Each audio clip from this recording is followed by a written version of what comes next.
Vanessa est une femme déterminée mais freinée par des blessures et des doutes intérieurs. Dans sa marche avec Dieu, elle découvrira que seule la foi et l'obéissance peuvent briser les chaînes qui l'empêchent d'avancer vers sa destinée. 6 choses qui nous empêchent d'avancer dans la foi. Non choisi Vanessa.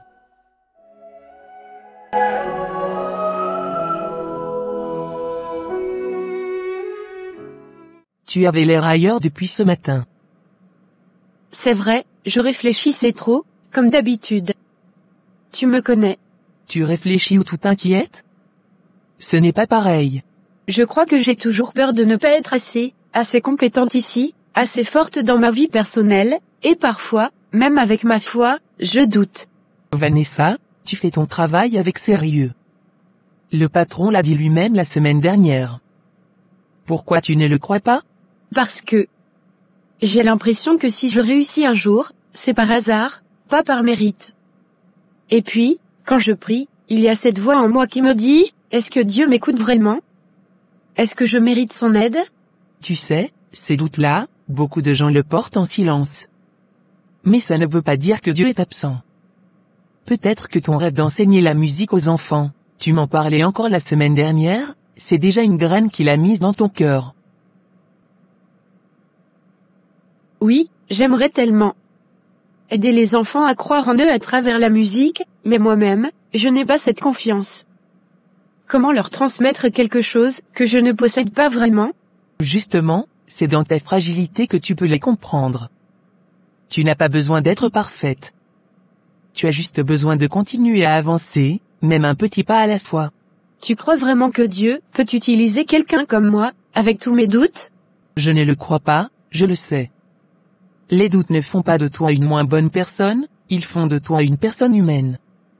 Et Dieu aime travailler avec des cœurs sincères, même brisés. Papa dadada, pa dadanananana. Mim, nananinanana.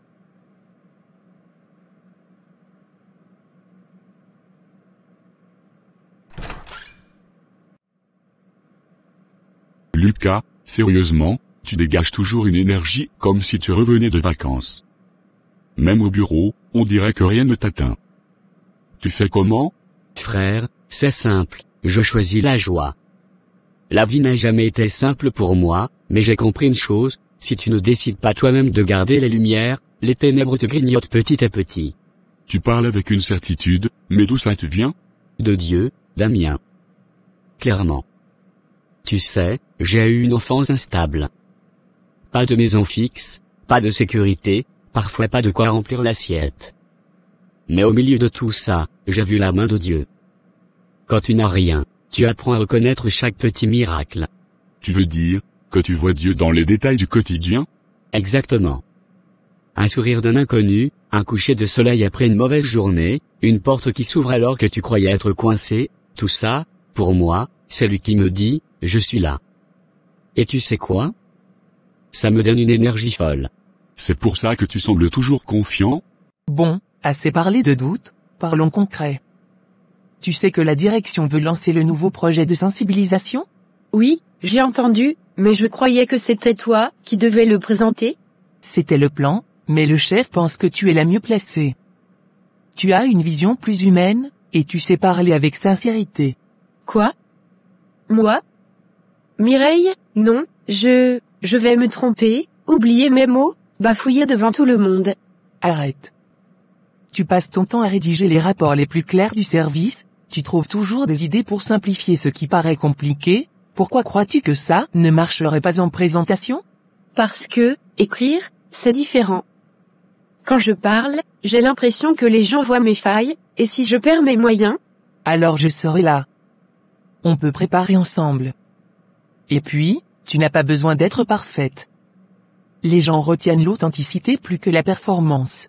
Tu crois que je pourrais partager une petite partie de mon histoire? Comme le fait que j'ai souvent douté de moi, mais que je veux montrer qu'on peut avancer quand même? Exactement. C'est ça ton atout. Ton expérience personnelle. Les gens vont se reconnaître en toi. Alors, d'accord. Je vais essayer. Mais tu restes aux côtés de moi, hein? Oui.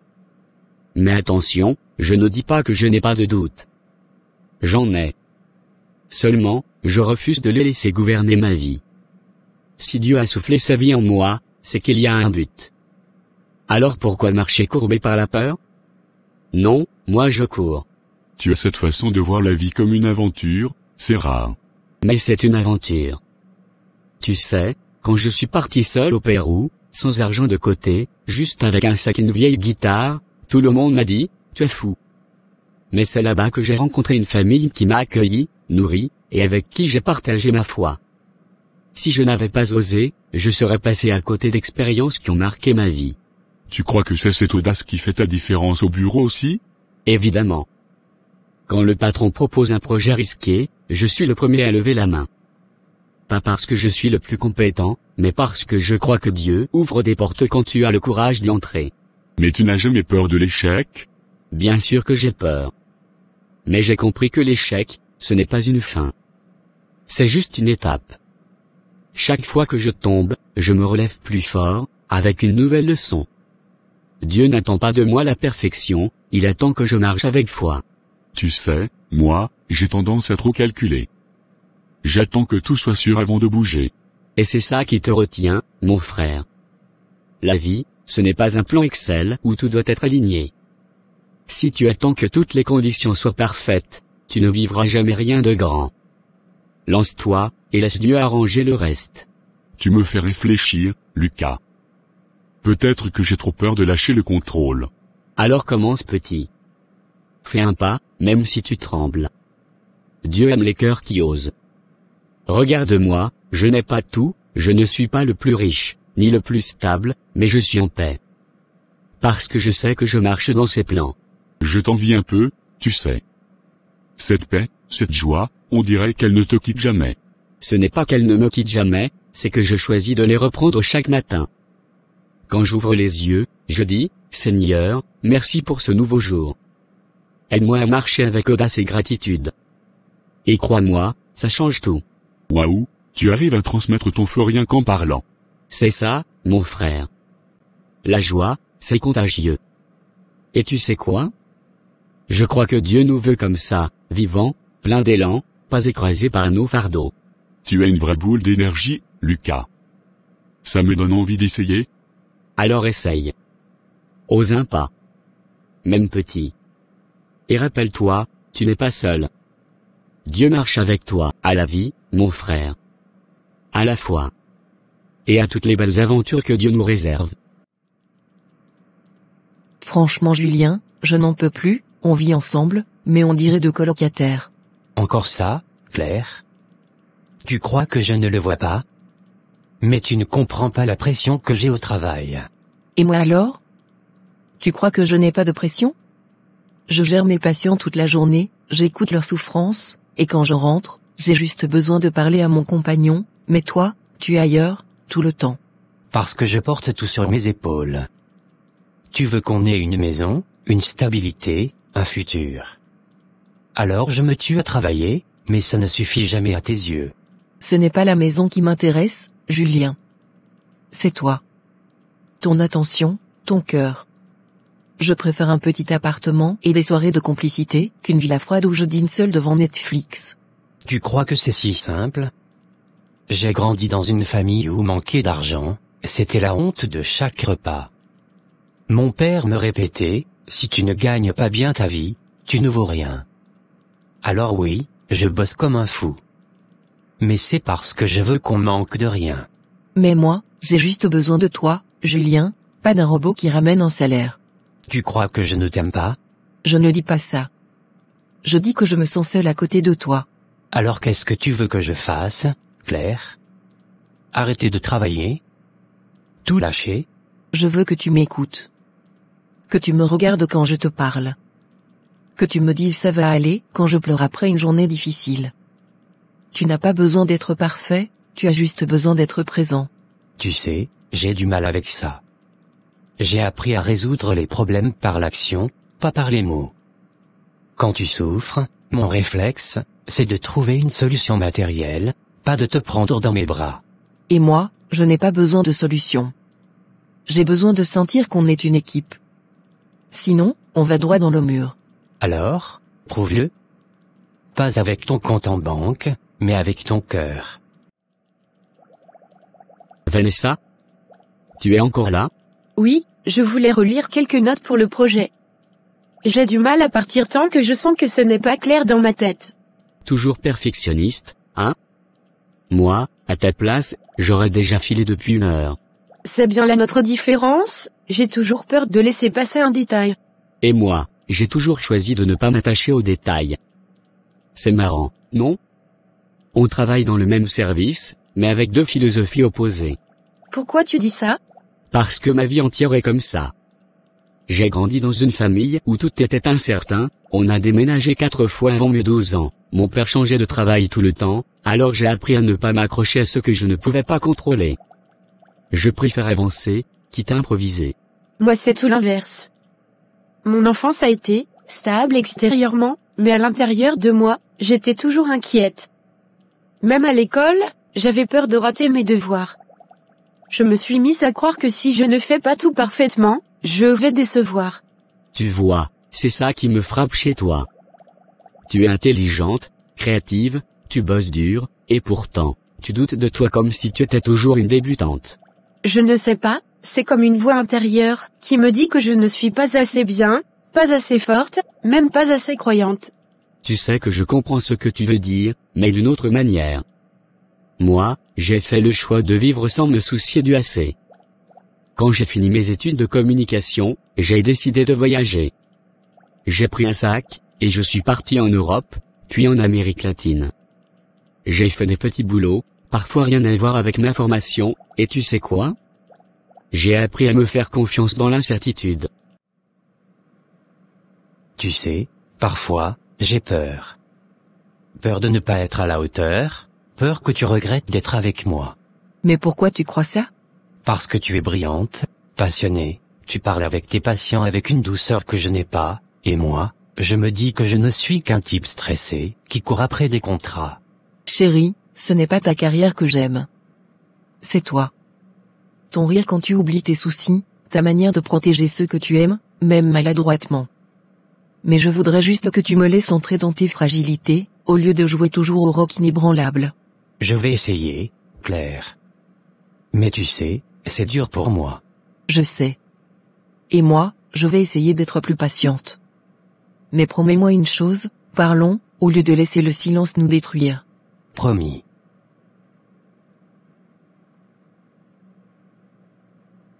Tu as voyagé comme ça, sans plan précis.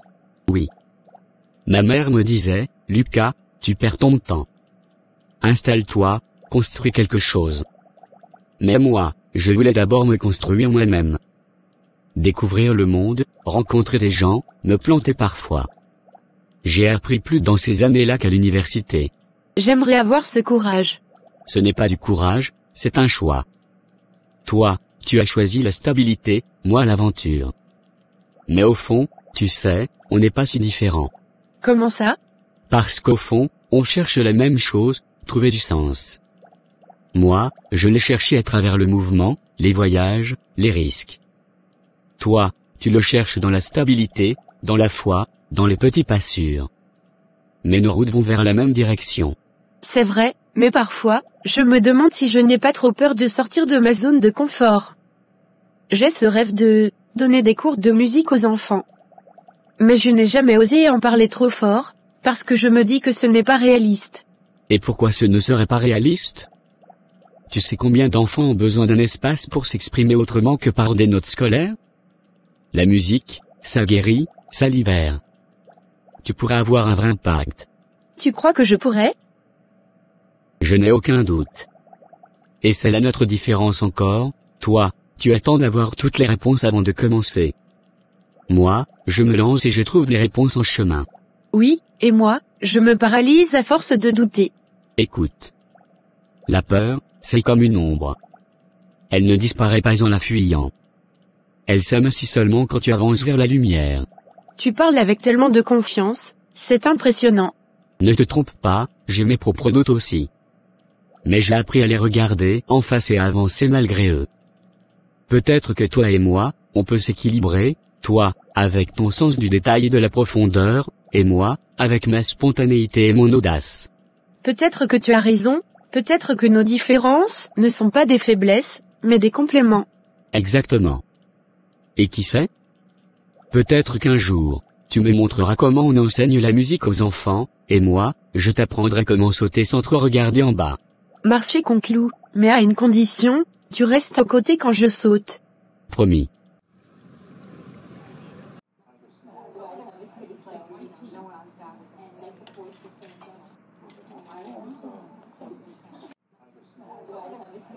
Vanessa, je peux m'asseoir à côté de toi? Bien sûr, Samuel, tu tombes bien. J'étais justement en train de réfléchir, même mes pensées tournent en rond.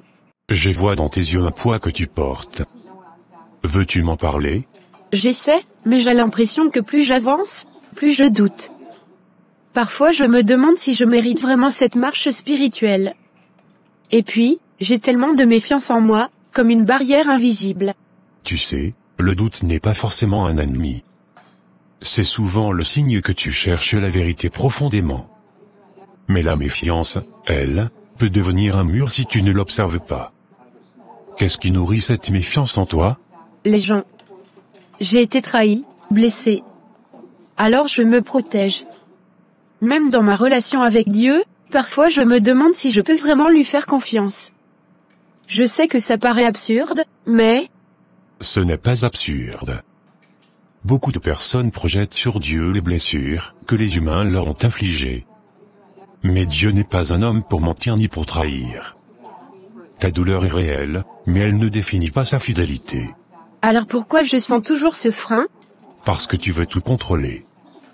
La méfiance est une illusion de contrôle. Elle te dit, si je garde mes distances, personne ne pourra me détruire. Mais en vérité, tu restes prisonnière de tes propres murs. Et si j'abaisse ces murs, j'ai peur de souffrir encore.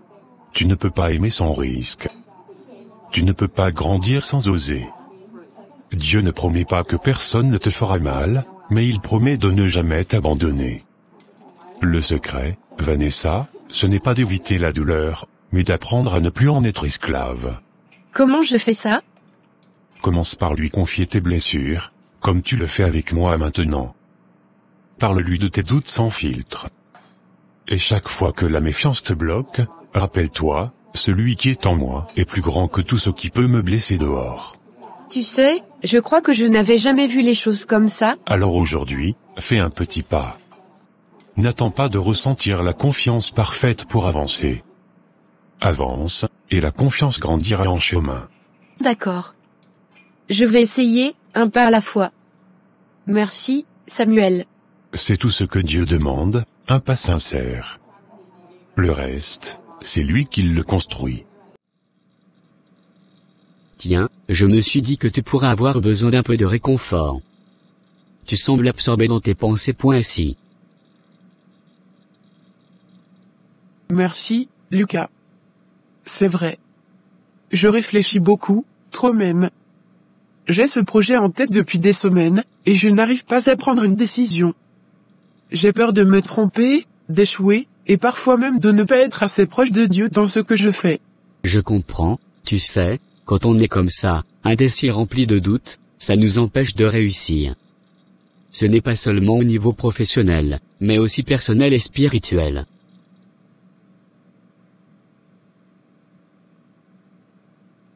Oui, parfois je me dis que si je ne crois pas en moi, je ne pourrai jamais avancer. Mais d'un autre côté, quand je regarde ma vie, je me sens tellement faible.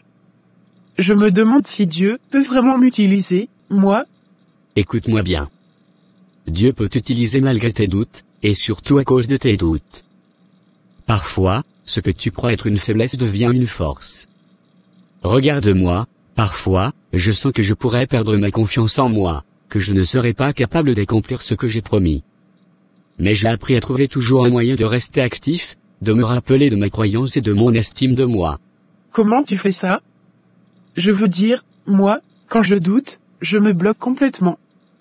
Je relis mes notes, je réfléchis encore et encore, mais ça ne me mène à rien. D'abord, il faut accepter que les doutes existent. Il ne faut pas les nier. Ensuite, il faut les défier. Quand je sens que ma foi vacille, je fais 3 choses, je me rappelle mes réussites passées, je prie et je médite sur mes intentions, et enfin, je fais une action concrète, même minime. Ce mouvement physique ou mental combat l'immobilité que le doute apporte. Donc, tu ne te fies pas seulement aux paroles, tu agis aussi. Exactement. Agir malgré le doute, c'est ce qui construit la confiance. Parfois, ce n'est pas parfait, mais c'est le mouvement qui compte. Et en même temps, la prière et la foi te rappellent que tu n'es jamais seul dans tes efforts. Dieu marche à tes côtés. Et si je tombe? Et si je fais le mauvais choix? Alors tu te relèves. Chaque erreur est une leçon, et chaque leçon te rapproche de la personne que tu es censé devenir. Tu sais, moi aussi j'ai peur parfois. Mais j'ai choisi de transformer cette peur en énergie. Je me rappelle que je suis capable, non pas parce que je suis parfait, mais parce que Dieu me soutient et que j'ai déjà surmonté tant de choses. Tu arrives toujours à me rassurer, mais je ne sais pas si je pourrais un jour avoir la même force que toi. Ce n'est pas une question de force brute. C'est une question de discipline et de persévérance. Tu peux bâtir ta confiance petit à petit. Commence par des actions simples chaque jour, écrire tes objectifs, prier ou méditer, te rappeler de tes réussites passées. Et surtout, arrête de te comparer aux autres. Même moi, je combats ce piège tous les jours.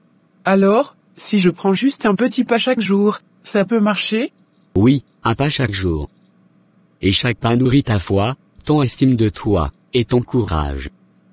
Tu verras, plus tu avances, plus tu te sentiras aligné avec Dieu et avec toi-même. Les moments de doute ne disparaissent pas, mais ils deviennent des tremplins au lieu de chaînes. Merci. Je crois que je commence à comprendre. Ce n'est pas la peur qu'il faut éliminer, mais apprendre à la dépasser. Exactement. Et rappelle-toi, même si parfois tu te sens faible, même si tu doutes, Dieu et moi, nous sommes là pour te soutenir. Tu n'as pas besoin d'être parfaite pour avancer. Tu as juste besoin de continuer. Ah oui. Pourquoi j'hésite autant? J'ai toutes les données, je sais ce qu'il faut faire, mais au moment de prendre une décision, j'ai peur de me tromper. Et si ça échoue, tout le monde dira que je ne suis pas à ma place. Ma fille, tu travailles encore à cette heure? Le corps a besoin de repos, et l'esprit aussi. Oui, mamie, c'est pour ce projet du bureau. Tout le monde attend de moi une proposition solide, et je n'arrive pas à me décider. J'ai l'impression que dès que je crois tenir une bonne idée, un doute vient tout casser. Écoute-moi bien, Vanessa. Les mauvaises énergies, elles ne viennent pas toujours comme des coups de tonnerre. Parfois, elles se glissent doucement, dans une hésitation, dans une peur, dans ce petit murmure qui dit « tu n'y arriveras pas ». Tu veux dire que mes doutes, ce ne sont pas forcément moi? Exactement. Les mauvaises énergies prennent toutes les formes. Elles s'habillent parfois en prudence, parfois en fausse humilité, et elles te paralysent. Mais toi, tu dois apprendre à les reconnaître et à les combattre. Mais comment, mamie? Moi je me sens tellement faible. Dès qu'il faut affirmer quelque chose, je tremble. Et pourtant je rêve de réussir, je rêve d'être quelqu'un qui inspire confiance. Ma fille, tu n'es pas faible. Ce que tu traverses, c'est une épreuve. Tu as déjà la force en toi, mais elle dort encore. C'est comme une flamme qu'on doit attiser. Tu sais, même moi quand j'étais jeune, j'avais peur. Mais j'ai appris que quand tu invoques le nom de Dieu, quand tu fais taire les voix du doute et que tu proclames la vie, la paix vient et les ténébreux reculent. J'aimerais tellement croire ça. Parfois je prie, mais je ne sens rien. J'ai l'impression que Dieu est loin. Dieu n'est jamais loin. Ce sont nos peurs qui nous bouchent les oreilles. C'est comme une radio mal réglée. Le signal est là, mais il faut ajuster le bouton. Toi, ajuste ton cœur. Mets ton regard sur lui, et non sur tes manques. Alors, tu penses que ce n'est pas seulement un projet, mais une façon de me libérer de mes propres chaînes? Exactement. Chaque défi que tu rencontres est une occasion de grandir. N'aie pas peur de trébucher, car même une chute enseigne à se relever. Mais laisse Dieu guider ton pas, et n'écoute plus ces voix qui disent que tu n'es pas capable. Merci, mamie, je crois que je comprends un peu mieux. Ce combat, ce n'est pas seulement dans mes papiers, mais d'abord dans mon cœur. Voilà. Et souviens-toi, les mauvaises énergies se présentent sous toutes les formes, mais l'amour, la foi et la persévérance les chassent toujours.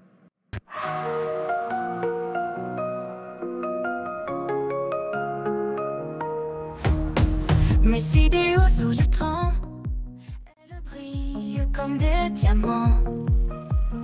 Nous avons déjà entendu plusieurs propositions. Maintenant, j'aimerais que Vanessa nous présente ses idées. Vous avez travaillé sur le dossier, n'est-ce pas? Oui, enfin, j'ai réfléchi à quelque chose, mais je ne sais pas si c'est vraiment pertinent. Vanessa, si vous ne vous exprimez pas, comment voulez-vous qu'on sache ce que vous avez en tête? Même si votre idée est importante, elle restera inutile si vous la gardez pour vous. Vous comprenez? C'est que, j'ai peur que ça paraisse trop simple, ou pas assez réfléchi. Trop simple? Vanessa, parfois la simplicité est la clé. Ne jugez pas vos propres idées avant de nous les présenter. Donnez-nous la possibilité d'évaluer par nous-mêmes. Bon, j'ai pensé qu'on pourrait centraliser certains services, plutôt que de les disperser dans chaque département. Ça permettrait de réduire les coûts et d'améliorer la coordination. Ce n'est pas très compliqué à mettre en place, mais ça demanderait une organisation solide. Voilà. C'est clair, concret et ça mérite réflexion. Vous voyez, Vanessa? Ce n'est pas une petite idée. C'est une proposition sérieuse. Retenez bien ceci, une idée tue dans le silence ne sert à rien. Même imparfaite, elle vaut la peine d'être partagée. Vous devez croire davantage en ce que vous apportez. Bien. Lucas, vous aussi vous avez travaillé sur le dossier. Qu'avez-vous à nous proposer? Oui, monsieur Dubois. Pour ma part, je pense que nous pouvons aller au-delà de la simple réduction des coûts. Mon approche repose sur 3 axes, efficacité, innovation et durabilité. Ok. D'abord, efficacité. Si nous optimisons les circuits de communication entre les départements, nous réduisons non seulement les coûts, mais aussi le temps perdu. Actuellement, certaines informations mettent 2 à 3 jours à circuler. Avec une plateforme unifiée, ce délai peut être réduit à quelques heures. C'est vrai, on perd énormément de temps à cause de ça. Ensuite, innovation. Je propose que nous intégrions des outils numériques plus performants. Nous pouvons utiliser un logiciel de gestion partagé, déjà disponible sur le marché, au lieu de continuer avec des systèmes dépassés. Cela donnerait une image moderne à l'entreprise, et renforcerait notre compétitivité. Waouh! Enfin, durabilité. Il ne suffit pas de penser au court terme. Si nous investissons dans une organisation plus verte, comme réduire le gaspillage de papier et privilégier les processus numériques, nous montrons à nos clients et partenaires que nous avons une vision responsable. Ça attire la confiance, et la confiance, c'est le capital le plus précieux pour une entreprise. Voilà. C'est exactement ce que j'attends de vous. Des idées claires, structurées et inspirantes. Lucas, vous avez su capter l'essentiel et le présenter avec conviction. Bravo. Merci, monsieur. Mais je crois vraiment que si chacun de nous s'engage, nous pouvons transformer non seulement notre manière de travailler, mais aussi l'image de notre entreprise. Je suis d'accord. Ça donne envie de s'impliquer davantage. C'est ce type d'attitude que j'attends de chacun. Ne craignez pas de partager vos idées.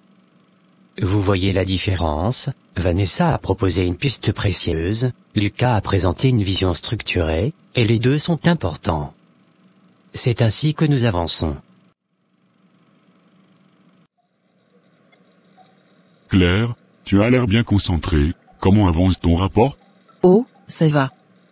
J'ai trouvé une manière plus rapide de le traiter. Ne vous inquiétez pas, je l'aurai fini d'ici demain matin. Rapide, hein? Montre-moi un peu.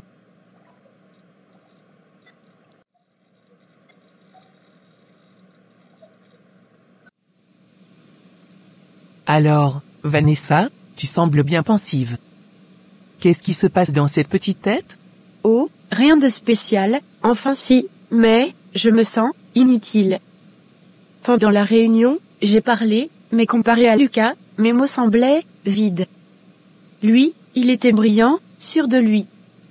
Moi, j'étais hésitante, comme toujours. Je sens que je ne serai jamais à ce niveau-là. Tu sais, tu n'es pas la seule à ressentir ça. On se compare tout un jour ou l'autre. Mais laisse-moi te dire une chose, ce que tu as dit en réunion était très pertinent. Beaucoup ont été attentifs, même si tu n'as pas remarqué. Pertinent, peut-être, mais pas marquant. Lucas, lui, il a marqué les esprits. Moi, on m'oublie déjà. Voilà le vrai problème, Vanessa. Tu passes plus de temps à te comparer qu'à te construire. Tu crois que Lucas est né avec cette assurance? Non. Lui aussi a dû se préparer, travailler, tomber, se relever. Mais au lieu de se dire je ne suis pas assez bien, il s'est dit comment puis-je m'améliorer? Tu comprends la différence? Tes idées, aujourd'hui, étaient excellentes. Mais si tu continues à les cacher derrière ta peur, tu vas passer ta vie à voir les autres récolter les fruits que toi, tu avais semés dans ton esprit. Et tu sais quoi? Ça, c'est de l'injustice, mais c'est toi qui la provoque. Tu veux dire que, je suis mon propre frein? Exactement. Tes collègues ne t'empêchent pas d'avancer. Lucas ne t'empêche pas d'avancer. C'est toi qui t'arrêtes toute seule, chaque fois que tu crois ne pas être à la hauteur. Et laisse-moi te dire une vérité, si tu continues ainsi, tu ne pourras jamais réussir. Pas parce que tu es incapable, mais parce que tu refuses de croire en toi. Mais, et si je me trompe en parlant? Et si je dis une bêtise? Alors tout te trompera. Et alors? Tu crois que Lucas n'a jamais dit de bêtises? Moi aussi, j'en ai dit des énormes. Mais j'ai appris de mes erreurs, et je suis devenu meilleur. Toi, tu as tellement peur de mal faire, que tu ne fais rien. C'est pire que l'erreur, ça. C'est vrai, j'ai peur de tout. Et pourtant, Dieu t'a donné une intelligence, des capacités uniques. Tes idées sont parfois même meilleures que celles qu'on applaudit, mais si tu les gardes au fond de toi, elles meurent. Tu dois apprendre à croire en ce que tu portes en toi, même si ta voix tremble. Même si tes mains tremblent. Parce que la vraie force, ce n'est pas de ne jamais avoir peur, c'est de parler malgré la peur. Écoute-moi bien, arrête de te comparer. Tu as ton rythme, ton style, ta lumière. Lucas a la sienne. Si tu essaies d'être comme lui, tu seras une mauvaise copie. Mais si tu acceptes d'être toi, alors là, tu seras unique, et le monde le verra. Merci, Mireille, tu ne sais pas à quel point j'avais besoin d'entendre ça. Aussi, je le sais. Et rappelle-toi, tes idées étaient meilleures aujourd'hui. Mais si tu continues à te cacher, ce seront toujours les voix les plus fortes qui prendront la place. Ose. Même un petit pas. Même une phrase. Tu verras, tu as beaucoup plus de valeur que tu ne le crois. Claire, tu te rends compte de ce que tu es en train de faire? Eh bien, oui, je sais. Mais je me disais, pourquoi réinventer la roue? Ce modèle existe déjà, autant l'utiliser. Ce qui compte, c'est le résultat, non? Non, justement. Ce qui compte, c'est l'effort, l'intégrité et la qualité. Là, tu prends un raccourci. Et crois-moi, ça se voit. Mais monsieur, je voulais juste gagner du temps. Le projet est lourd, et si je fais tout moi-même, je vais y passer la nuit. Là, j'aurai un dossier impeccable en un clin d'œil. Impeccable? Tu crois que copier-coller un vieux projet en le maquillant un peu, c'est impeccable? Claire, c'est de la paresse déguisée en intelligence. Et je ne tolère pas ça ici. Mais je pensais que c'était malin. Après tout, les clients ne verront pas la différence. Et c'est bien là le problème. Tu crois que la malice suffit à remplacer l'excellence. Mais moi, je veux que mes collaborateurs donnent le meilleur d'eux-mêmes, pas qu'ils cherchent les facilités. Tu crois être maligne, mais en réalité, tu fragilisais notre réputation. Je préfère recevoir un projet incomplet mais honnête, qu'un projet terminé rapidement mais bâclé ou plagié. Tu comprends? Oui, je comprends. Dans la vie, il y a deux chemins, le facile et le difficile.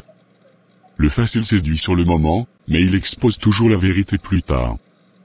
Le difficile demande de la sueur, du temps, mais il construit une vraie crédibilité. Aujourd'hui, tu as choisi le facile. Et je t'arrête net. Je suis désolé, monsieur. Je voulais juste bien faire, mais je vois que je me suis trompé. Tu n'as pas besoin de me plaire en cherchant à aller vite. Tu dois apprendre que la qualité prend du temps. C'est comme dans la vie, Si tu veux construire quelque chose de solide, tu ne poses pas les briques à la va-vite. J'ai voulu impressionner, et au final, je n'ai fait que me ridiculiser. Non. Tu n'es pas ridicule. Tu es jeune, ambitieuse, et tu apprends encore. Mais retiens bien cette leçon, on ne bâtit rien de grand sur la paresse. Alors recommence ton projet. Mais y ton vrai effort. Et si tu as besoin de temps supplémentaire, viens me voir. Je préfère te donner un délai que de recevoir un travail bâclé. Et souviens-toi, Claire, le vrai professionnalisme, ce n'est pas de trouver des raccourcis, c'est de savoir que chaque détail compte. Il a raison, j'ai cru être maligne, mais au fond, je voulais juste éviter l'effort. Ça ne se reproduira plus. Et, Vanessa, je vois que tu travailles encore sur la présentation pour demain. Ça a l'air assez costaud, non? Oui, mais ça va. Je gère. Tu sais, j'ai déjà bossé sur un projet similaire l'an dernier. Si tu veux, je peux t'aider à simplifier certains graphiques, ou même relire les slides, pour vérifier si tout est cohérent. Non merci. J'ai dit que je gérais. Je ne veux pas m'imposer, tu sais. Mais parfois, un deuxième regard peut éviter des erreurs, ou donner des idées nouvelles. On est une équipe, après tout. Justement, si je demande de l'aide à chaque fois, on croira que je ne suis pas capable de faire les choses par moi-même. Et je refuse ça. Ce n'est pas une question de capacité. C'est une question de collaboration. Même les meilleurs ont besoin d'un coup de main de temps en temps. Eh bien pas moi. Je veux prouver que je peux mener ce projet du début à la fin, sans dépendre de qui que ce soit. Tu sais ce que tu es en train de faire? Tu confonds indépendance et isolement. Vouloir montrer ta valeur, c'est normal. Mais croire que tu dois tout faire seul, ça, c'est de l'orgueil. Et l'orgueil, ça brise les équipes. Tu appelles ça de l'orgueil? Moi, j'appelle ça de la détermination. Non. La vraie détermination, c'est avancer même en acceptant ses limites. L'orgueil, c'est refuser la main tendue, parce qu'on croit que ça diminue notre valeur. Mais c'est faux. Refuser l'aide, ce n'est pas de la force, c'est une faiblesse déguisée. Tu as l'air épuisé? Ta journée n'a pas été facile, hein? Épuisé, c'est le mot. On a eu une réunion de suivi avec les associés, et pour la première fois depuis longtemps, j'ai senti que je perdais le contrôle. Je suis arrivé avec mes idées, confiant, comme d'habitude, mais face aux objections, je me suis senti bloqué. Comme si mes arguments n'avaient plus de poids. Toi, bloqué? Ça ne te ressemble pas, mais en même temps, tu es humain, Lucas. Tu n'as pas besoin d'être parfait à chaque instant. Oui, mais tu me connais.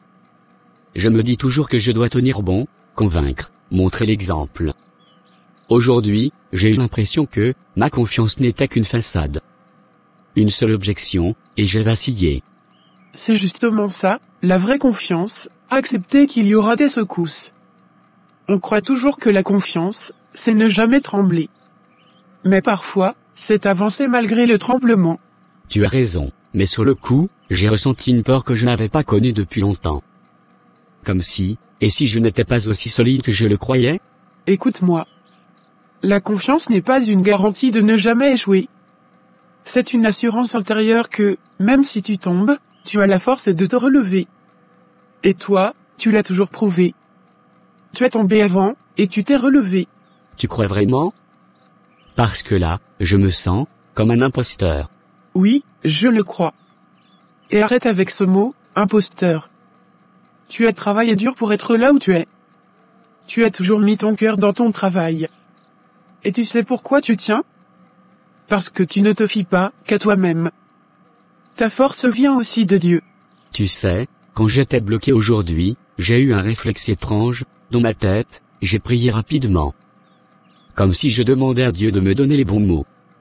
Mais rien n'est venu. J'ai juste eu ce silence, et ça m'a encore plus troublé. Parfois, Dieu ne nous donne pas les mots sur le moment. Parfois, il nous donne juste le silence pour apprendre l'humilité. Tu ne peux pas toujours avoir la bonne réponse tout de suite, Lucas. Tu es fort, mais tu n'es pas Dieu. Et ce n'est pas grave. Tu es plus sage que moi. Tu sais que j'aime toujours foncer, montrer que je gère, mais peut-être que ce soir, Dieu voulait me rappeler que ma force ne vient pas de ma seule assurance. Enfin tu l'avoues. Monsieur, j'ai toujours confiance, parfois tu as besoin d'un rappel. Et je suis là pour ça. Tu sais quoi? Tu as raison. La vraie confiance, ce n'est pas de toujours briller devant tout le monde. C'est aussi d'accepter mes faiblesses, et de continuer à croire que, même quand je trébuche, je peux avancer. Voilà. C'est ça. Et tu sais quoi? Moi, je crois en toi, même quand tu doutes. Parce que je vois l'homme que tu es, pas seulement tes réussites. Merci. Ta confiance en moi me redonne la mienne. Et demain, je retournerai au bureau, non pas pour prouver que je suis parfait, mais pour montrer que je continue, malgré mes failles. Et ça, c'est la plus belle forme de confiance. Celle qui résiste aux tempêtes. Vanessa, permets-moi d'ajouter quelque chose. Dans la vie, tu rencontreras toujours des mains tendues. Certaines sincères, d'autres intéressées. Mais apprendre à reconnaître les bonnes, et à les accepter, c'est une preuve de maturité. Mais, si j'accepte l'aide de Julien, on dira que je ne suis pas compétente. Faux. On dira que tu es intelligente, parce que tu sais travailler en équipe. Tu n'as pas à porter le monde sur tes épaules toute seule. Et crois-moi, celui qui croit pouvoir tout faire seul finit par s'épuiser et échouer. Peut-être que, vous avez raison. Mais j'ai tellement peur qu'on me juge incapable, que je préfère souffrir en silence plutôt que de demander de l'aide. Alors laisse-moi te dire ceci, tu es déjà jugée, Vanessa. Pas parce que tu demandes de l'aide, mais parce que tu refuses d'en accepter. Et ça crée des tensions. Accepte la collaboration, et tu verras que ta valeur ne diminue pas, au contraire, elle grandit. Retiens bien, l'orgueil isole, mais l'humilité nie. Et dans ton parcours, tu auras besoin des deux, la force de croire en toi, et l'humilité de tendre la main quand c'est nécessaire. Bon, je te laisse ton orgueil pour aujourd'hui. Mais si demain tu changes d'avis, ma porte est toujours ouverte.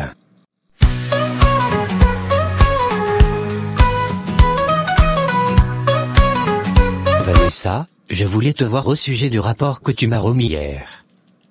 Je dois t'avouer que j'ai été surpris, et pas dans le bon sens. Je comprends, il y avait beaucoup de pression, et j'ai voulu aller plus vite pour respecter les délais. Aller plus vite, au prix de la qualité? Tu sais très bien que dans notre métier, un travail mal fait coûte souvent plus cher à corriger, que de prendre le temps de bien faire dès le départ. Oui, mais je pensais que ça passerait, que l'essentiel serait compris, même si les détails n'étaient pas parfaits. C'est exactement ça le problème. Tu as pensé au lieu de vérifier. Résultat, nous avons dû refaire une partie du dossier en urgence ce matin. Lucas et Mireille ont passé des heures supplémentaires à corriger. Tu réalises ce que ça implique pour l'équipe? Je n'avais pas l'intention de leur causer du tort. Je voulais juste prouver que j'étais capable de gérer le projet toute seule. Voilà. C'est ça le cœur du problème, tu as voulu prouver quelque chose, mais en refusant l'aide ou les relectures, tu as mis tout le monde en difficulté. Dans ce bureau, ce n'est pas une compétition individuelle. C'est une équipe. Je voulais montrer que je pouvais être à la hauteur, je me sens souvent en retrait, comparé aux autres, surtout Lucas. Alors je me suis dit que si je réussissais seule, vous verriez que je suis capable. Je comprends ce que tu ressens. Mais écoute bien, la valeur d'un collaborateur ne se mesure pas seulement à ce qu'il fait seul. La vraie force, c'est de savoir travailler avec les autres, demander conseil, et accepter les corrections. Ton orgueil t'a poussé à refuser de l'aide. C'est une erreur, et tu dois en tirer une leçon. Je comprends, je crois que je voulais aller trop vite. C'est normal de vouloir briller, Vanessa. Mais briller, ça ne veut pas dire écraser les autres ou ignorer les conseils. Ça veut dire contribuer à la lumière collective. La prochaine fois, je veux que tu travailles en collaboration, que tu fasses relire ton travail avant de le rendre. C'est clair? Oui, monsieur Dubois. Je ferai différemment. Bien. Je sais que tu as du potentiel. Mais tu dois apprendre à transformer tes faiblesses en levier. Le manque de confiance, l'orgueil, la peur de l'échec, tout ça, Si tu les combats avec humilité et discipline, ça peut devenir une force. Merci pour vos conseils, je vais essayer de changer ma façon de travailler. Je ne veux pas que tu essaies, Vanessa. Je veux que tu le fasses. C'est ainsi que tu progresseras. Amélie, tu sais, il faut que je te dise quelque chose. La semaine dernière, j'ai vraiment failli tout perdre. J'ai voulu tricher au bureau. J'étais sous pression, un rapport à rendre, et au lieu de faire l'effort, j'ai pensé que je pouvais juste copier-coller un modèle trouvé sur Internet. Franchement, je croyais être maligne. Oh, Claire, toi? Mais pourquoi tu as pris ce risque? Tu es compétente, tu n'as pas besoin de ça. La vérité? C'était la peur. J'avais peur de ne pas être à la hauteur, de ne pas livrer dans les temps. Alors j'ai choisi le raccourci, mais mon patron l'a vu tout de suite. Et tu sais quoi? Il m'a convoqué. Je pensais que c'était fini pour moi, que j'allais me faire virer sur le champ. Tu devais être terrifié. Oui. Mais à ma grande surprise, il a été compréhensif. Il m'a dit une phrase qui résonne encore en moi, on ne peut pas tromper la vie, Claire. Tôt ou tard, on paie le prix des raccourcis. Et ça m'a frappé. Parce que c'est tellement vrai, on croit parfois qu'on peut gagner du temps en trichant, mais en réalité, on se creuse un trou encore plus grand. C'est une grande leçon, en effet. La vie a ses propres lois.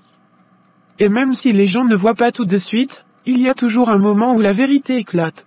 Exactement, et depuis, je réfléchis beaucoup. Je me dis que si j'avais investi mon énergie à travailler vraiment, j'aurais peut-être dormi moins, mais j'aurais gardé ma dignité intacte. Là, je me suis sentie tellement honteuse. Qui est-ce? C'est moi, Elodie. Tu sais, je comprends. On a toutes nos faiblesses. Moi aussi, j'ai eu mes luttes. Je vais te confier quelque chose, je n'ai jamais eu une grande confiance en moi. Contrairement à Lucas, mon mari. Lui, il a une assurance incroyable. Quand il parle, on dirait qu'il ne doute jamais. Moi, je me sentais toujours petite à côté de lui.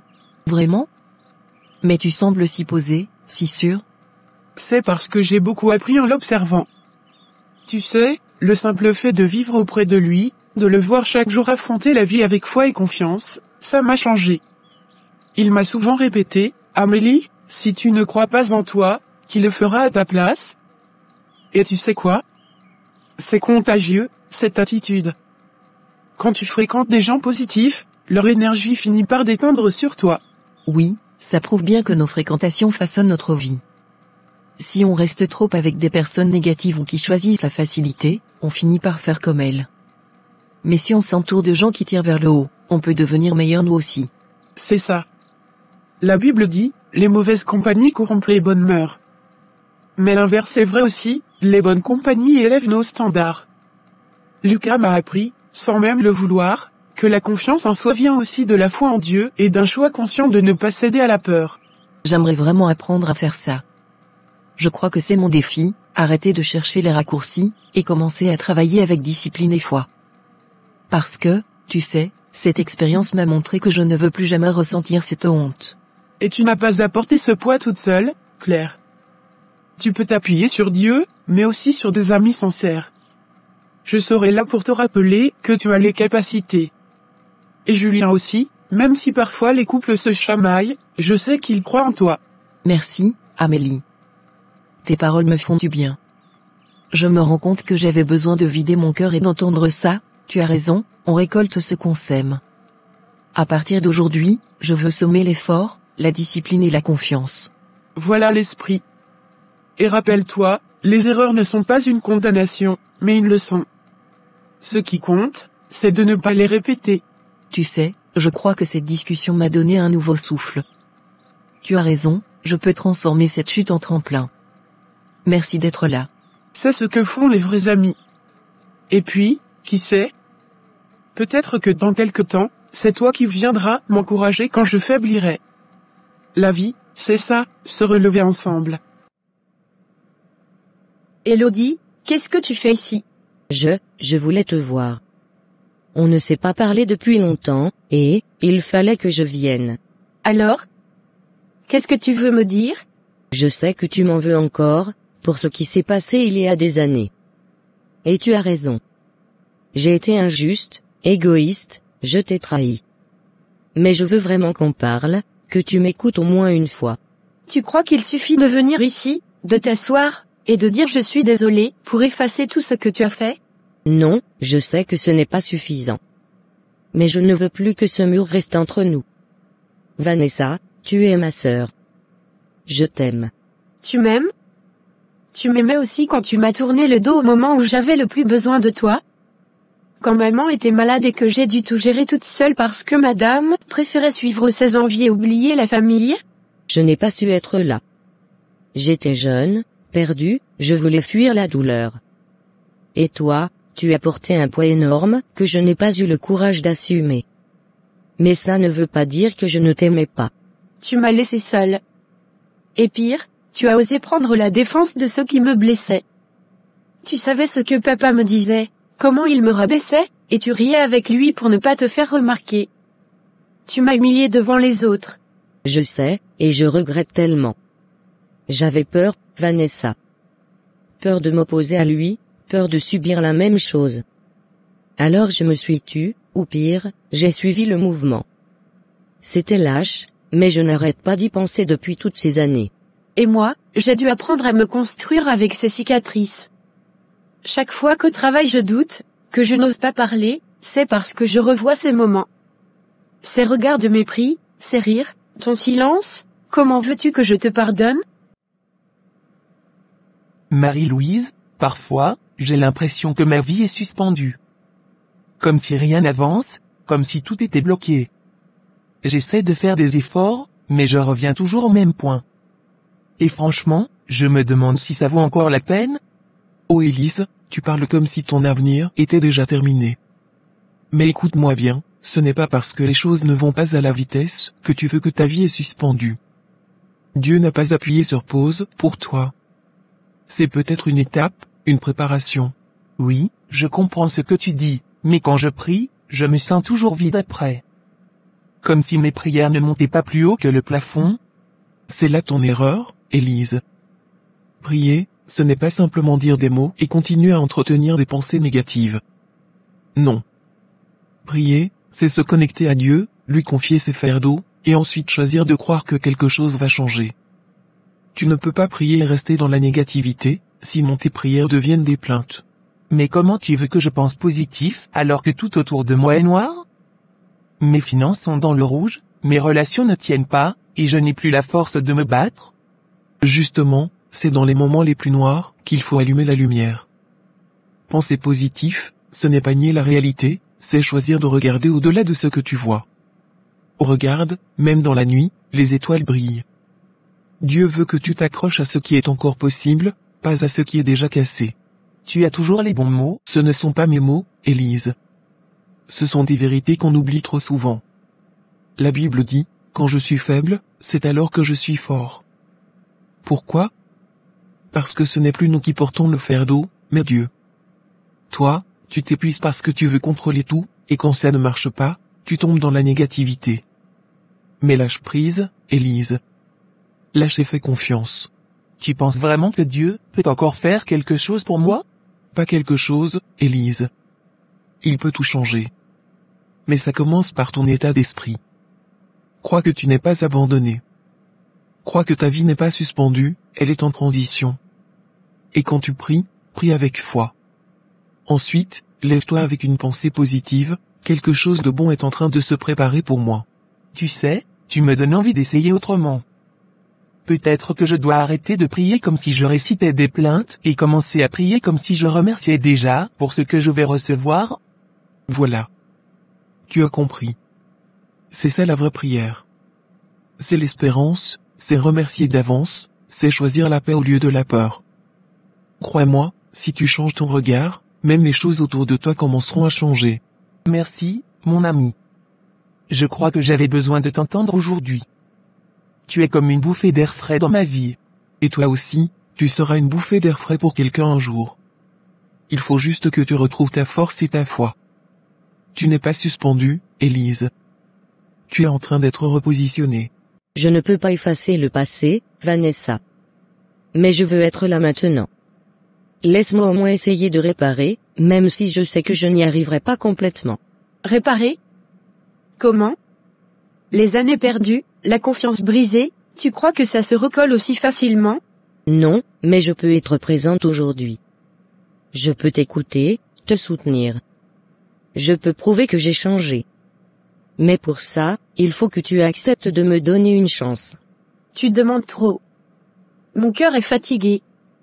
Je ne sais plus si je peux faire confiance. Même à toi. Alors ne me fais pas confiance d'un coup. Laisse-moi juste une petite ouverture. Un appel, un café, un moment partagé. Pas pour hier, mais pour demain. Je ne sais pas.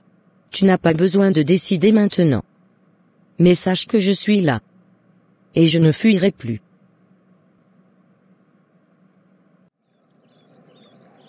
Merci, Julien, vraiment. Merci d'être venu m'aider sur ce projet. Je reconnais que j'étais un petit peu, upset, tendu, énervé même, mais tu as su garder ton calme et m'aider à avancer. Sans toi, je crois que j'aurais commis pas mal d'erreurs. C'est normal, Lucas. On doit s'entraider. Un projet, ce n'est pas une affaire individuelle, c'est un travail d'équipe. On a chacun nos forces et nos faiblesses, et c'est quand on les met ensemble qu'on réussit. Tu as raison. J'ai tendance à foncer tout seul, convaincu que je peux gérer. Mais cette fois, j'étais aveuglé par le stress. J'aurais mal présenté certaines données, j'aurais oublié des détails essentiels. Tu m'as rappelé que même si j'ai confiance en moi, je ne peux pas tout porter seul. C'est justement ça, Lucas. La vraie force, ce n'est pas de prétendre qu'on peut tout faire. La vraie force, c'est de savoir reconnaître ses limites et accepter l'aide des autres. Celui qui croit n'avoir besoin de personne finit souvent par tomber plus lourdement. Tu touches un point sensible. J'ai grandi avec cette idée que demander de l'aide, c'était un signe de faiblesse. Mais aujourd'hui, je me rends compte que c'est l'inverse. Si je n'avais pas accepté ton coup de main, ce projet aurait pu être un désastre. Tu es ailleurs, ma chère. Tes yeux disent plus de choses que ta bouche. Qu'est-ce qui te pèse encore? Elodie est venue me voir hier soir, elle voulait parler. Elle a demandé pardon. Mais je n'ai pas pu. Je n'arrive pas à tourner la page. Et pourquoi, à ton avis? Parce que la blessure est trop profonde. J'ai porté ce fardeau seul pendant des années. Elle veut juste venir, s'asseoir et dire pardon. Et moi je devrais effacer tout d'un coup? C'est facile à dire, mais pas à vivre. Je comprends ta douleur. Tu n'as pas tort, pardonner n'est pas facile. Mais laisse-moi te rappeler quelque chose, le pardon, ce n'est pas d'abord pour la personne qui t'a blessé. C'est pour toi. Pour moi? Mais c'est elle qui m'a détruite, humiliée, laissée seule. Pourquoi ce serait à moi de libérer? Parce que tant que tu refuses de pardonner, tu restes attaché à la blessure. Le pardon, c'est une clé. Tant que tu gardes rancune, c'est comme si tu étais enchaîné au passé. Et c'est toi qui portes encore le poids. Mais si je pardonne, est-ce que ça ne veut pas dire que j'oublie? Que ce qu'elle a fait est excusé? Non. Pardonner, ce n'est pas oublier. Ce n'est pas nier la douleur. C'est dire, oui, tu m'as blessé. Oui, j'ai souffert. Mais je refuse que cette blessure continue de me définir et de contrôler ma vie. Le pardon, c'est une libération spirituelle.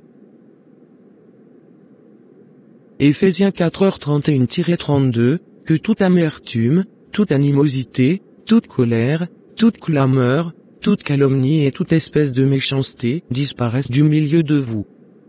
Soyez bons les uns envers les autres, compatissants, vous pardonnant réciproquement, comme Dieu vous a pardonné en Christ. Comme Dieu m'a pardonné? Oui. Pense-y, Vanessa. Nous avons tous offensé Dieu, d'une manière ou d'une autre.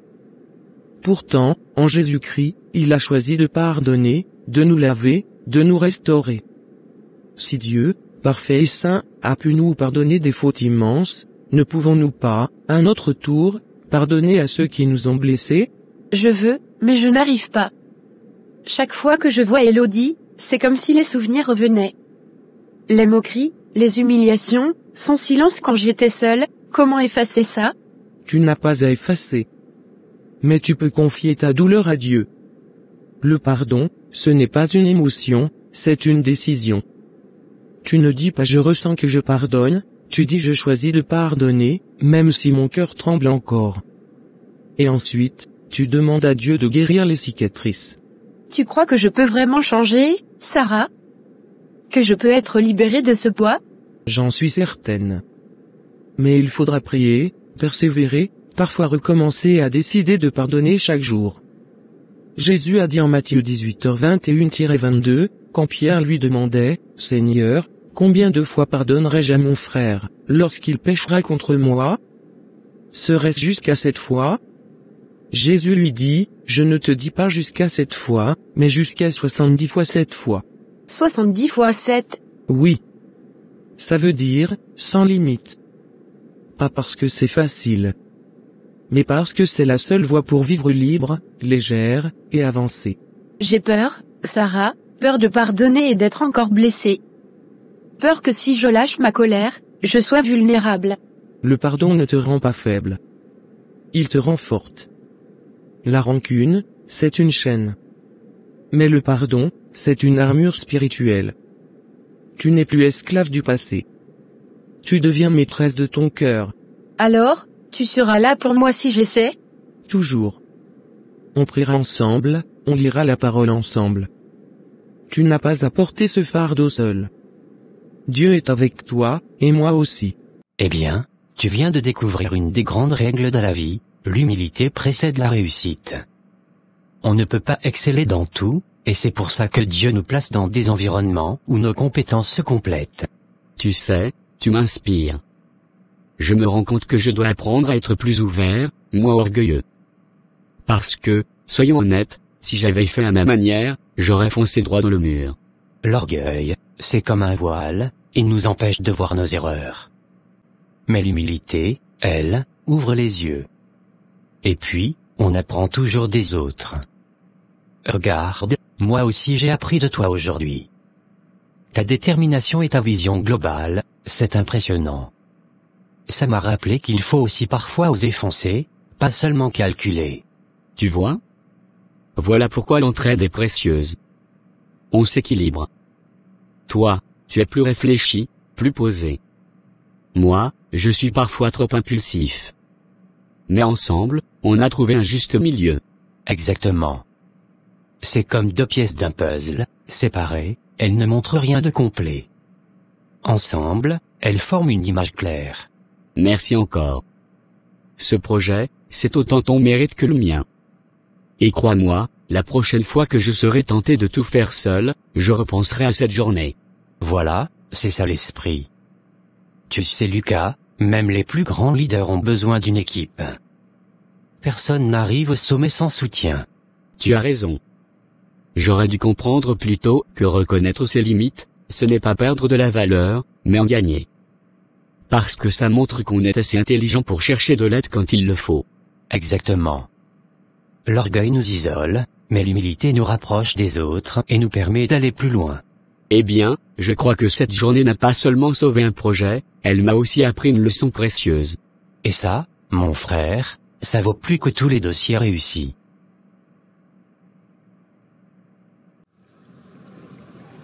Vanessa, ma fille, je vois dans ton regard un poids. Tu as quelque chose sur le cœur, n'est-ce pas? Oui, pasteur, j'ai l'impression que ma vie est bloquée. Que malgré mes compétences, malgré mes efforts, je n'avance pas. Au travail, je doute toujours. Dans ma famille, je porte encore des blessures. Même dans ma foi, je sens que je ne progresse pas, je prie, mais je sens comme un mur. Un mur, dis-m'en plus. J'ai peur de moi-même parfois. J'ai des qualités, mais je n'ai pas confiance en moi. Je veux pardonner, mais je n'y arrive pas. Parfois je me sens supérieure aux autres, comme pour me protéger, et puis je tombe dans l'orgueil, ensuite, je prends des raccourcis, je cherche la facilité, et je regrette. Et le pire, je me compare toujours. À mes collègues, à ma sœur, à tout le monde. Je me dis, eux, ils réussissent, pas moi. Et ça me ronge. ce que tu décris est très profond. Mais sache une chose, aucun mur n'est trop haut pour Dieu. Tu crois que ta vie est bloquée, mais en vérité, ce sont certaines chaînes intérieures qui t'empêchent d'avancer. Aujourd'hui, je vais te montrer 6 choses, 6 pierres d'achoppement qui se dressent devant toi. Si tu commences à travailler sur elles, pas seul, mais avec l'aide de Dieu, tu verras ta vie changer, spirituellement, socialement, et même sentimentalement. Je veux entendre, je veux savoir.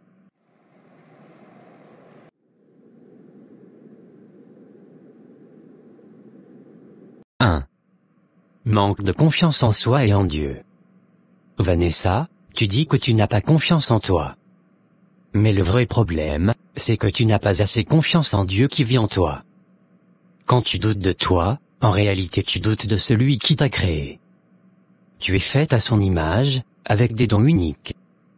Commence à déclarer chaque matin, « Je peux tout par celui qui me fortifie » Philippiens 4h13.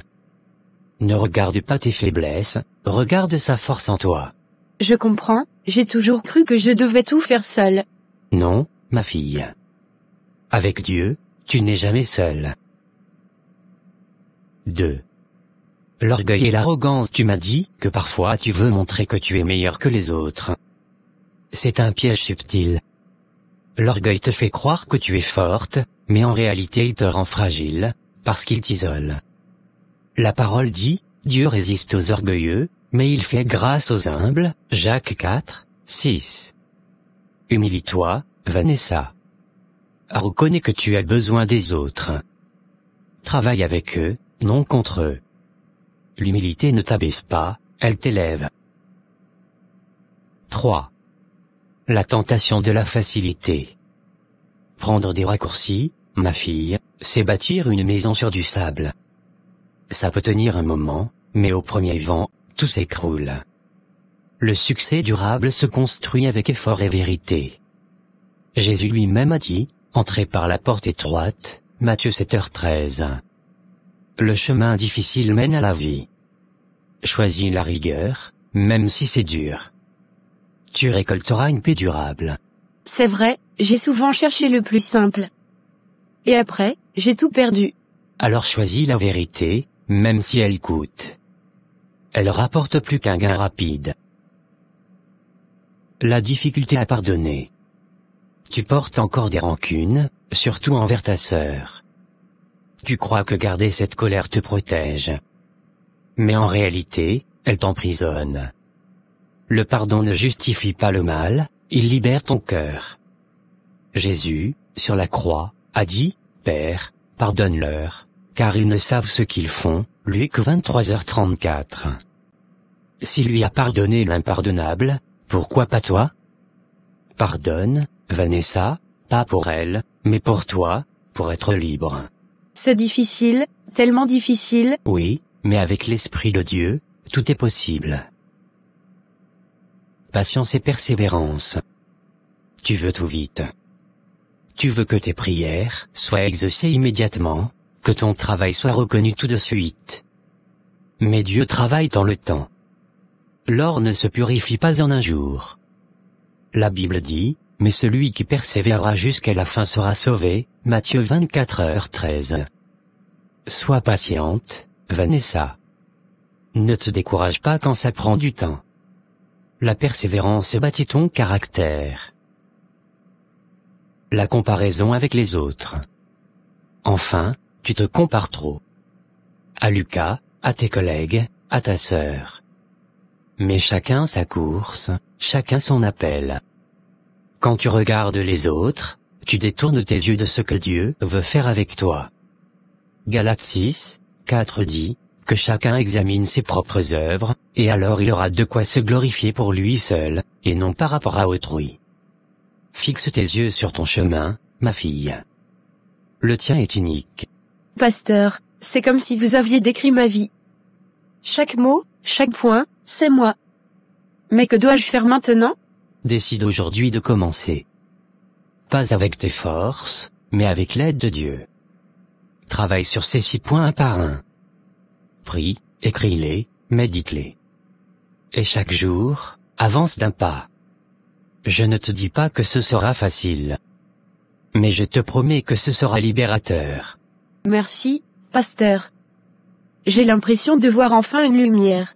Alors marche vers elle, ma fille. Et souviens-toi, celui qui a commencé en toi cette bonne œuvre la rendra parfaite jusqu'au jour de Jésus-Christ. Philippiens 6.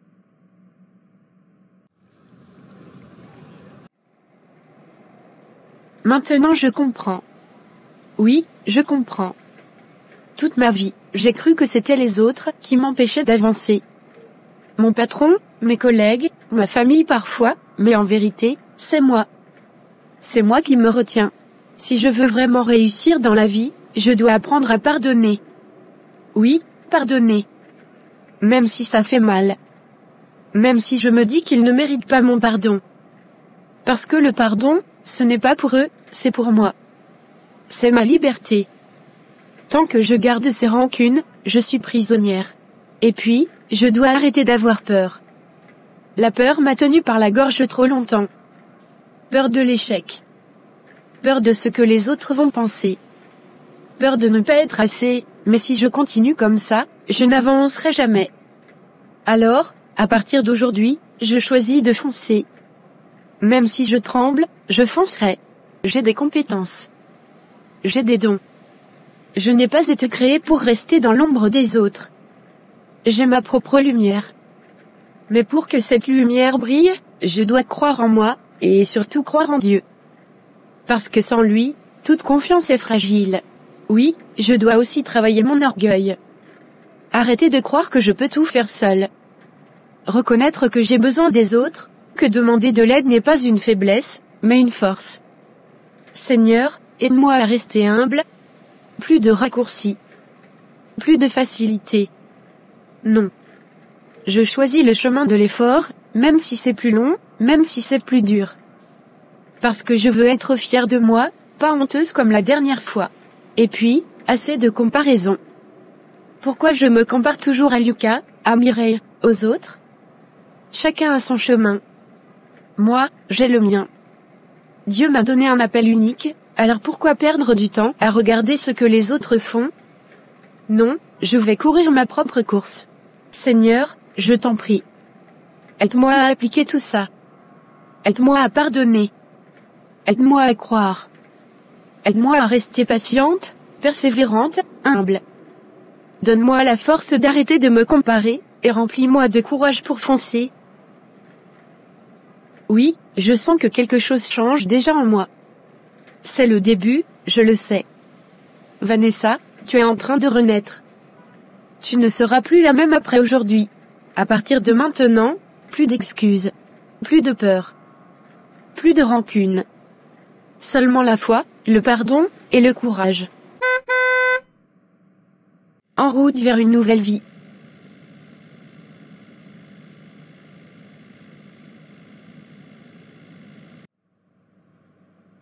Je ne savais pas si tu voulais encore me parler, après tout ce qu'il y a eu entre nous.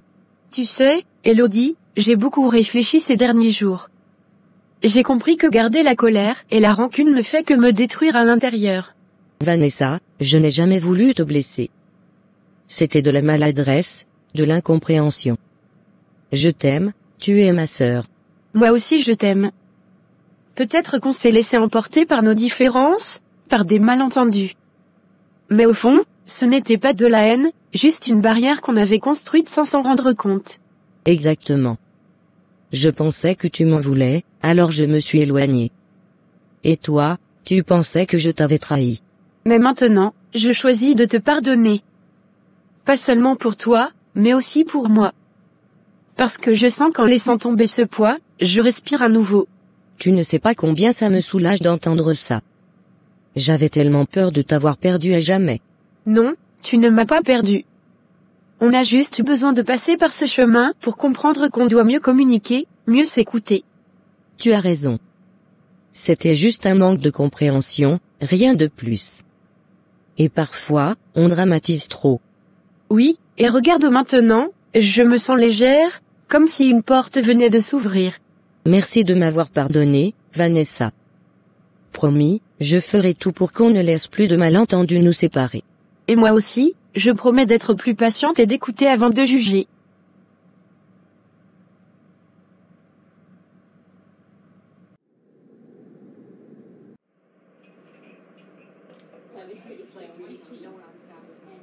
Bonjour Monsieur Dupont, merci d'avoir accepté de me rencontrer aujourd'hui. Je sais que vous aviez des réticences, mais je crois vraiment que notre compagnie peut répondre à vos besoins. Je vais être franc avec vous, mademoiselle Vanessa. J'ai déjà plusieurs fournisseurs. Pourquoi devrais-je changer? Je ne veux pas prendre de risques. Je comprends parfaitement vos inquiétudes. Mais regardez ces chiffres, nos délais de livraison sont 20% plus rapides que la moyenne du marché. Et surtout, notre équipe offre un suivi personnalisé. Vous n'êtes pas un simple numéro pour nous, mais un partenaire. Intéressant. Mais qu'est-ce qui me garantit que vos promesses seront tenues dans 6 mois? Ma parole, Monsieur Dupont. Je suis prête à m'impliquer personnellement pour que chaque livraison, chaque service, soit à la hauteur de vos attentes. Si quelque chose cloche, vous m'appelez directement. Je prends la responsabilité. Vous êtes déterminé, j'aime ça. On sent que vous croyez en votre produit. Absolument. Parce que je crois aussi en la relation humaine. Nous ne voulons pas seulement vous vendre, nous voulons vous accompagner. Eh bien, vous m'avez convaincu. Je vais vous donner une chance. À partir du mois prochain, je veux que votre compagnie me fournisse. Merci infiniment. Vous ne le regretterez pas. Je suis sûr que non. Vous avez su me convaincre avec des faits, mais surtout avec votre passion. Continuez comme ça, vous irez très loin. Merci pour votre confiance. C'est le début d'un partenariat fructueux. Bonjour à tous, j'ai une excellente nouvelle à partager. Après plusieurs échanges et beaucoup de travail, Monsieur Dupont a accepté de devenir notre client officiel. Le contrat est signé. Yes. Bravo, Vanessa. C'est un grand pas pour l'entreprise, et c'est grâce à toi. Je savais que tu avais ce potentiel. Tu as fait preuve de persévérance et d'intelligence. Franchement, félicitations Vanessa. Tu as fait ce que beaucoup d'entre nous pensaient impossible. Dupont est réputé pour être exigeant. Exactement.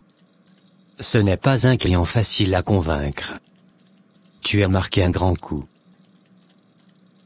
Tu vois, je te l'avais dit, quand tu crois en toi, tu peux déplacer des montagnes. Bravo. Merci beaucoup, vraiment. Mais je ne veux pas garder ce succès pour moi seul. Pour bien structurer ce contrat et assurer une collaboration solide avec Monsieur Dupont, j'aurai besoin de vous. Très bonne attitude. Le succès n'est jamais individuel, c'est le fruit du travail d'équipe. Mireille, j'aimerais que tu m'aides à organiser le planning des livraisons. Lucas, avec ton expérience, tu pourrais m'épauler sur la partie technique et logistique. Julien, je compte sur toi pour vérifier la conformité des clauses juridiques du contrat. Ensemble, on peut rendre ce partenariat exemplaire. Avec plaisir, tu peux compter sur moi. Je suis partant aussi. On va sécuriser ça pour éviter toute mauvaise surprise. Et moi, je m'occupe de te préparer un suivi clair, comme ça tu pourras toujours rassurer Monsieur Dupont. Voilà l'esprit que j'aime voir dans mon équipe. Bravo encore, Vanessa. Tu viens de franchir un cap important. Continue sur cette voie, et tu seras un pilier dans cette entreprise. Merci à tous. Je suis heureuse de pouvoir compter sur vous, et surtout merci de croire en moi. Ah, je vois ton visage, ma fille. Il brille comme jamais. Tu as quelque chose à m'annoncer, n'est-ce pas? Grand-mère, oui. Tu sais, aujourd'hui, ma vie a pris un tournant. J'ai réussi à convaincre un client important de signer avec notre compagnie. Tout le monde au bureau m'a félicité, même Monsieur Dubois. C'est comme si, tout s'était débloqué d'un coup. Gloire à Dieu. Tu vois, ma petite, je t'avais dit que les mauvaises énergies ne peuvent pas arrêter une âme qui croit et qui persévère. Tu doutais de toi, tu avais peur, mais regarde aujourd'hui. Oui, mais tu sais, ce n'était pas facile. J'ai eu tellement de moments de doute, de peur de ne pas être à la hauteur. Et c'est là que je t'avais prévenu, ne laisse jamais ces voix intérieures t'empêcher d'avancer. Je t'avais dit que si tu pries, si tu persévères, et si tu gardes la foi, la vie finira par s'ouvrir devant toi. Ce n'est pas rester à genoux dans la prière et continuer à être négative, c'est prier, puis se lever, et agir avec confiance. Tu avais raison, je sens que j'ai changé, grand-mère. Je ne suis plus la même qu'avant. J'ai appris à pardonner à Elodie, à croire en mes compétences, et à comprendre que je ne dois pas me comparer aux autres. Voilà, ma chérie. Tu viens de comprendre les grandes leçons de la vie. Tu as traversé l'orgueil, la peur, la facilité, la rancune, et maintenant tu découvres que la vraie force, c'est dans le pardon, la patience, la persévérance, et la foi en Dieu. Oui, et aujourd'hui, je me rends compte que je ne veux plus retourner en arrière. Je veux continuer sur ce chemin-là. Alors garde cette lumière en toi. Ne la laisse pas s'éteindre. Souviens-toi toujours, tu n'as pas été créé pour rester dans l'ombre. Tu as ta propre mission, et Dieu marchera toujours à tes côtés si tu lui fais confiance. Merci, grand-mère. Merci pour tes prières, tes conseils, et ton amour. Grâce à toi, je sens que ma vie est vraiment en train de changer. Ce n'est que le début, ma fille. Tu verras, le meilleur est encore devant toi. Bonsoir à tous. Si je me tiens devant vous aujourd'hui, c'est parce que j'ai compris une chose essentielle, nous avons tous des dons, des compétences, des rêves, mais parfois, malgré tout ce potentiel, nous restons bloqués. Bloqués non pas parce que Dieu ne veut pas nous bénir, mais parce que nous-mêmes, nous érigeons des barrières invisibles dans nos vies. J'aimerais partager avec vous ce que j'ai appris sur ces blocages, et ce que la Bible m'a révélé. Ce sont 6 choses principales, que j'ai moi-même vécues. 1. Le manque de confiance en soi et en Dieu pendant longtemps, je doutais de moi. Je pensais que les autres étaient toujours meilleurs, plus brillants, plus capables. Mais la vérité est que Dieu ne nous a pas créés pour rester dans l'ombre. Philippiens 4h13 dit, « Je puis tout par celui qui me fortifie ». Quand nous croyons en Dieu, notre confiance en nous-mêmes s'élève, car nous savons que ce n'est pas par nos forces, mais par lui que nous avançons. 2. L'orgueil et l'arrogance d'un autre côté, l'orgueil nous empêche de recevoir de l'aide, de reconnaître nos erreurs. J'ai moi-même refusé l'appui de collègues parce que je pensais pouvoir tout faire seul. Mais Proverbe 16h18 dit, « L'orgueil précède la ruine, et l'esprit hautain précède la chute. » Savoir s'humilier, accepter qu'on a besoin des autres, c'est une force et non une faiblesse. 3. La tentation de la facilité, un autre piège, c'est de choisir la facilité. Couper les coins, prendre des raccourcis, croire qu'on peut obtenir les résultats sans effort. Mais Galates 6:7 nous avertit, on ne se moque pas de Dieu. Ce qu'un homme aura semé, il le moissonnera aussi. Le vrai succès, qu'il soit spirituel ou professionnel, vient de la persévérance et de l'intégrité. 4. La difficulté à pardonner pendant longtemps, je portais la rancune dans mon cœur. J'avais l'impression que pardonner, c'était excuser l'inexcusable. Mais en réalité, le pardon libère celui qui pardonne. Éphésiens 4h32 dit, « Pardonnez-vous réciproquement, comme Dieu vous a pardonné en Christ. » Si nous refusons de pardonner, nous restons prisonniers du passé. Mais quand nous pardonnons, nous ouvrons la porte à une vie nouvelle. 5. Le manque de patience et de persévérance, j'étais souvent pressé, je voulais que tout arrive vite. Mais chaque grande bénédiction demande du temps. Jacques 1:4 dit, « Mais il faut que la patience accomplisse parfaitement son œuvre, afin que vous soyez parfaits et accomplis, sans faillir en rien. » Apprendre à attendre, à persévérer même quand rien ne semble bouger, c'est une clé vers la maturité et le succès. 6. La comparaison avec les autres, enfin, un autre poison qui détruit la joie, c'est la comparaison. Je me disais toujours, Lucas parle mieux que moi. Mireille est plus organisée. Julien réussit plus vite. Mais chacun de nous a son propre chemin. Jérémie 29:11 dit, « Car je connais les projets que j'ai formés sur vous, dit l'Éternel, projets de paix et non de malheur, afin de vous donner un avenir et de l'espérance. » Dieu n'a pas fait de nous des copies, mais des originaux. Comparer nos vies, c'est nier notre propre destinée. Conclusion, frères et sœurs, amis, collègues, je vous parle aujourd'hui comme quelqu'un qui a été brisé, qui a douté, qui a chuté, mais qui a appris. Oui, le manque de confiance, l'orgueil, la facilité, la rancune, l'impatience et la comparaison peuvent nous bloquer. Mais la bonne nouvelle, c'est que nous avons un Dieu qui transforme nos faiblesses en force. Alors je déclare devant vous, je ne vivrai plus dans l'ombre. Je choisis de croire, de pardonner, d'attendre avec patience, de travailler avec persévérance, et de marcher dans ma propre destinée. Et je vous invite, chacun ici présent, à faire de même. Parce que Dieu a mis en vous une lumière. Ne la laissez pas s'éteindre. Laissez-la briller. Seigneur Tout-Puissant, Père Céleste, Créateur des cieux et de la terre, je viens humblement devant toi aujourd'hui, dans le nom précieux de ton Fils Jésus-Christ. Seigneur, je te rends gloire pour ma vie, pour chaque souffle que je prends, pour chaque épreuve qui m'a fait grandir et pour chaque bénédiction que je ne vois pas encore, mais que je sais que tu as préparée pour moi. Merci pour ton amour inconditionnel, pour ta patience infinie, pour tes voies qui sont toujours parfaites même lorsque je ne les comprends pas. Père, je t'élève toutes mes faiblesses, toutes mes insuffisances, mes doutes et mes peurs. Tu sais, Seigneur, que parfois je lutte avec le manque de confiance en moi et en toi. Mais aujourd'hui, je choisis de déposer ces fardeaux à tes pieds. Je t'invite, Seigneur, à me remplir de ton Esprit Saint, à me guider et à me fortifier, afin que je marche avec assurance et courage sur le chemin que tu as tracé pour moi. Seigneur Jésus, tu es mon Sauveur, mon Seigneur et mon Guide. Je t'invite à purifier mon cœur de tout orgueil, de toute arrogance et de toute pensée qui pourrait me séparer de toi et de mes frères et sœurs.